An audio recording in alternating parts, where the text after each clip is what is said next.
So it's Saturday morning and I'm recording in my kitchen. I just had a wedding that I DJed last night, so it was a pretty long day. But I was thinking about this to myself when I was talking to people yesterday. I'm done being a wedding DJ. And this is kind of sad for me to think about because I really got into DJing about 6 or 7 years ago. Somebody asked me at school when I was in college if I could DJ an event, and I had no idea what I was doing, but they knew that I was producing music. And to be honest, I was thrilled. I was like, sure, I'd love to do it. And then I realized very quickly that I was way out of my depth and I had no idea what I was doing. I just had a laptop that was touchscreen, and that was about it that I had for DJing. I DJed that event and I had a friend of mine, his name was Justice, and he really gave me some pointers on how to feel out the crowd. I remembered the songs that I had planned for that night. It was a blacklight party. The songs that I planned were definitely not the ones that I played. But after playing a few songs that bombed, we finally got into the night and had a lot of fun. And that's where I kind of realized, hey, this is something that I can do. I had no idea about how to run a business. I had no idea how to make money. I was just in college, just a sophomore, really didn't know what I was doing. Then somebody saw that gig and they were like, hey, can you DJ our reception for us? And we'll pay you like a couple $100 and we'll give you the equipment too. I had a Pioneer SB2, I think is what it is. And I brought that with me and really didn't know what to plug into, but eventually we got the event set up and it was a pretty good time. Most people don't know that I am a wedding DJ, that I've DJed a lot of weddings.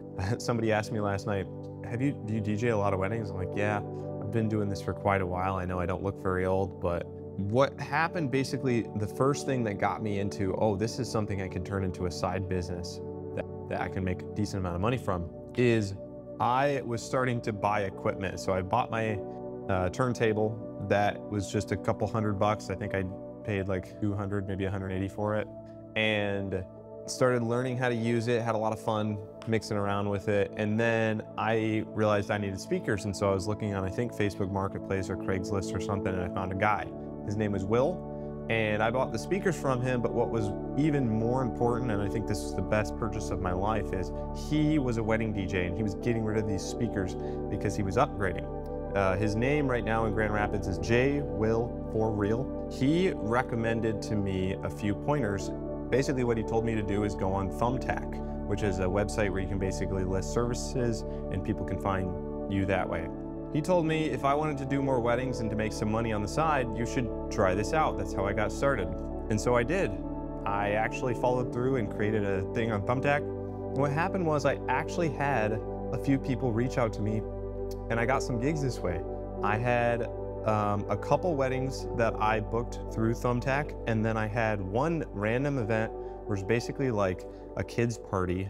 I always think back about the gigs that I used to do and some of the more weird ones that weren't weddings, and I think about like, how did these people find me? I did 2 different like elementary level DJing events where it was a kid dance, and I did not know what songs to play because I didn't want to play anything inappropriate and also not too kiddie. So it was a little hard to do. And then you have the kids that are always coming up to you, you should play Mo Bamba. I'm like, no, I'm not playing Mo Bamba ever. Anyway, so basically what I did is I was doing this on the side. I think my first year I only had like 3 gigs. It was about 20 at the time. And then my second year, I had a lot more gigs booked. I was DJing like 7 or 8 weddings over the summer. I was DJing at Rebounders, which was a trampoline park. I was doing a lot. And then I was just graduating college as well. What happened was I was working in IT, I needed an internship. I was working a full-time job doing a Windows 7 to 10 upgrade for a giant hospital group in the area. And I was not progressing very quickly here, and I did not want to basically have a dead-end job, so I was at a crux.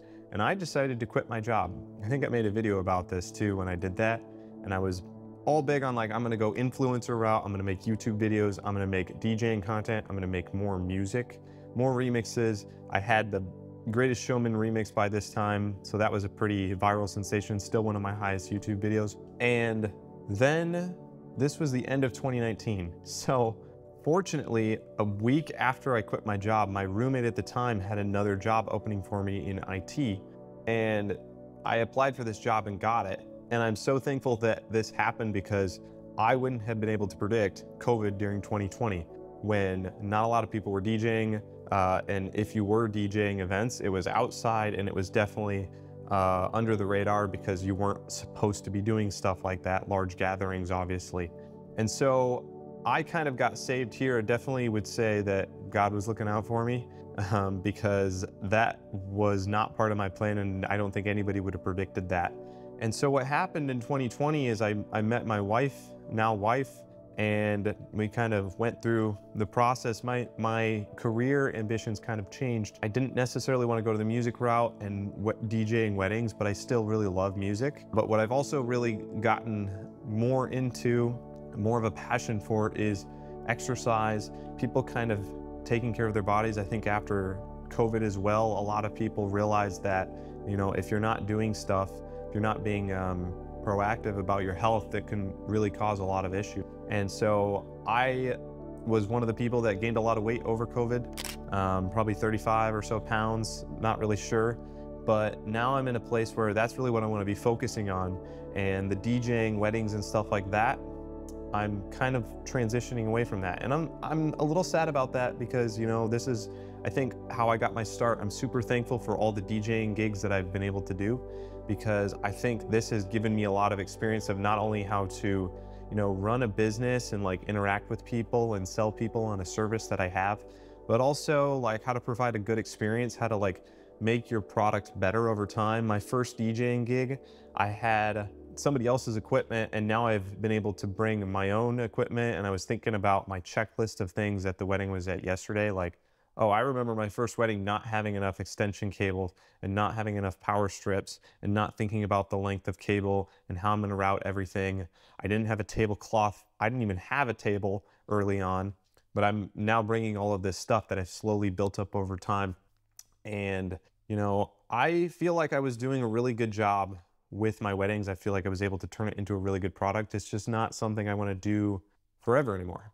And I have kind of become okay with that. However, having said that, I am not done with music, but the focus of this channel is not going to be on that.